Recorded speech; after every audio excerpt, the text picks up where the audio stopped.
बाबा जी मौला अली सरकार दे मनन वाले वास्ते एक शेर बोल रहे हैं। सरकार लिखते ने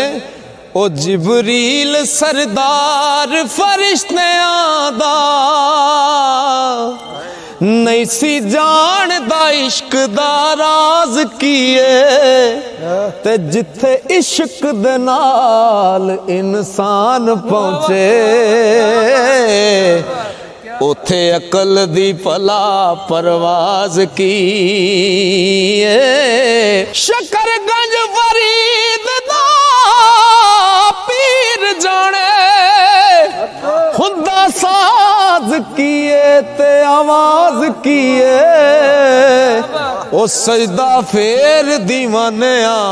करी रब नो हो पहला अली तो पुछ नमाज की है।